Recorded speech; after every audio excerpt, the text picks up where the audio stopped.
আমাদের সমাজে দেখা যায় যে 40-45 বছরের একজন মহিলা সে কোথাও গেলে কি করে, মানে বোরকা পইরা হিজাব পইরা আপনার হাত মোজা পা মোজা পইরা ঠইরা তারপর এক জায়গায় বের হয়।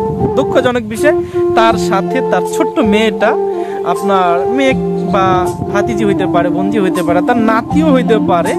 এই মেয়েটা যার বয়স 14 থেকে 15 বছর, যুবতী, ঠিক আছে, এই মেয়েটাকে মানে আপনার স্কিন টাইট পোশাক পরাইয়া বা টি শার্ট পরাইয়া অর্ধ উলঙ্গ করে ওড়না ছাড়া আপনার সাথে করে শপিং মহলে নিয়ে যায় বা তার সাথে করে নিয়ে যায়।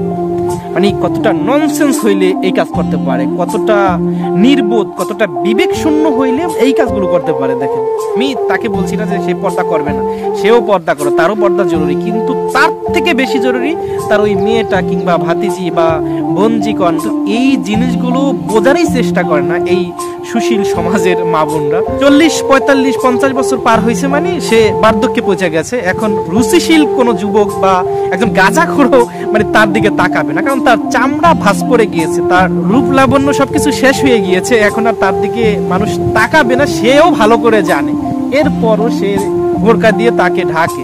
এখন ঢাকে কি পর্দা করার জন্য, না তার এই যে রূপ লাবণ্য শেষ হইয়া চামড়া ভাঁজ পড়ে গেছে, এই ভাঁজ চামড়া ঢাকার জন্য বোরকা দিয়ে ঢাকে, এইটাই আমার বুঝে আসে না।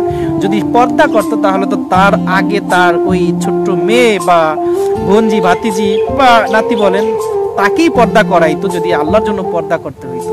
এখন তাকে পর্দা করায় না। দেখেন, একটা তরুতাজা গোলাপের দিকে সবাই আকৃষ্ট থাকে, কিন্তু একটা আপনার মরা গোলাপ বা মরা ফুল সেদিকে কেউ তাকায় না, এটা শুকিয়ে গিয়েছে।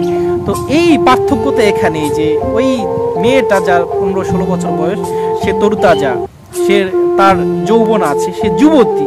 আর 40-45 বছর পার হওয়ার পর তো আপনি আপনার রূপ লাবণ্য সব শেষ হয়ে গিয়েছে, আপনি বিদ্যুতের কাতারে চলে গেছেন। এখন আপনার দিকে কেউ তাকাবে না, আপনার দিকে লোবান্য দৃষ্টিতে বা কেউ আপনাকে দেখে ওইভাবে আকৃষ্ট হইবে না, যেরকমটা আপনার মেয়ে বা বোনজি ভাতিজিকে দেখে আকৃষ্ট হইবে। এই সাধারণ জ্ঞান যদি আপনার ভিতরে না থাকে, এই বুদ্ধিটা যদি আপনার ভিতরে না থাকে, তাহলে আর কি বলবো। দোয়া করি আল্লাহ যেন তাদেরকে সঠিক বুঝ দান করে এবং আল্লাহর জন্য সঠিকভাবে পর্দা করার তৌফিক দান করে।